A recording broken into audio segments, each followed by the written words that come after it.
Hello friends, আজ আমি বানাবো একদম বাড়িতে থাকা উপকরণ দিয়ে মালপোয়া, যেটা খেতে খুব সুস্বাদু আর খুব নরম আর ভিতরটা একদম স্পঞ্জের মতো হবে। অবশ্যই তোমরা বাড়িতে ট্রাই করে দেখতে পারো। খুব সুন্দর স্বাদের একটা মালপোয়া। ভালো লাগলে অবশ্যই লাইক করবে, কমেন্ট করবে, আর আমার চ্যানেলে নতুন হয়ে থাকলে অবশ্যই সাবস্ক্রাইব করে পাশে থাকা বেল আইকনটি প্রেস করে দেবে। চলো দেখে নিই আজকের রেসিপি। প্রথমে নিয়ে নিচ্ছি আমি 1 বাটি ময়দা। এবার নিয়ে নিচ্ছি হাফ বাটি সুজি, স্বাদ অনুযায়ী নুন,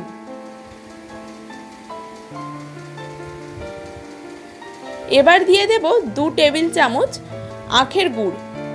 সব সময় খেজুরের গুড়টা পাওয়া যায় না, কিন্তু আখের গুড়টা সব সময় পাওয়া যায়, তাই আমি এখানে আখের গুড় ব্যবহার করেই দেখাচ্ছি। এবার নিয়ে নিচ্ছি 3 টেবিল স্পুন চিনি গুঁড়ো।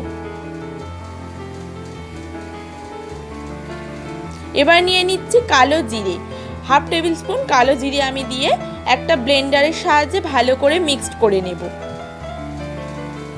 এবার দিয়ে দেব দুধ, পুরোটাই কিন্তু দুধ দিয়ে আমি মাখবো।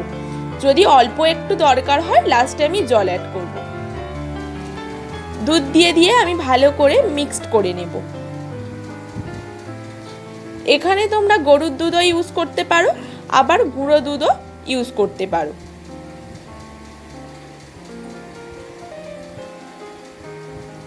খুব ভালো করে মিক্সড করে নিতে হবে।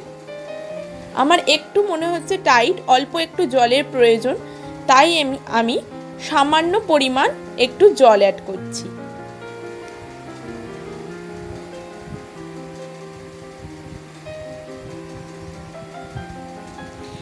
খুব ভালো করে আমি মিক্সড করে নিচ্ছি।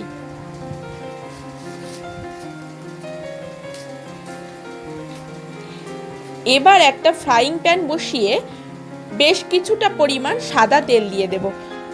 ভাজা জিনিসগুলো একটু বেশি পরিমাণ তেল দিলে খুব ভালো ভাজা হয়।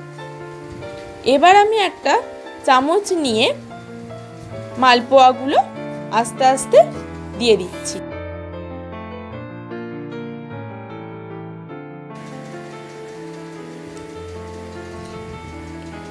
কড়াইতে যে কটা ধরে আমি সেই কটা মালপোয়া এখানে তৈরি করে নিচ্ছি।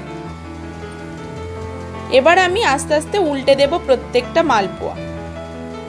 একদম মিডিয়াম ফ্লেমে রেখে কিন্তু এটা করতে হবে। খুব হাই দিলে লাল হয়ে যাবে, অথচ ভিতরটা তৈরি হবে না, তাই আমি একদম মিডিয়ামে রেখে এটা তৈরি করছি।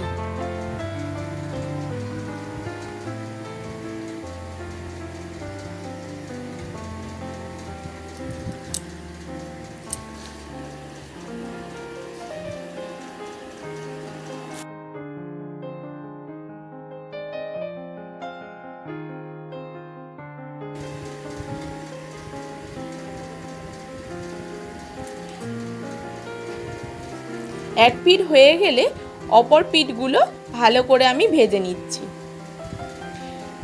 দেখুন ভাজাটা কিন্তু আমার কমপ্লিট। এই রকম লাল লাল করে ভালো করে ভেজে নিতে হবে।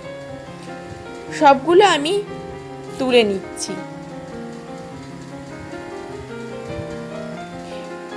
এইভাবে আমি পুরোটা কিন্তু তৈরি করে নিয়েছি। তোমরাও বাড়িতে ট্রাই করো। ভিডিওটি দেখার জন্য অসংখ্য ধন্যবাদ।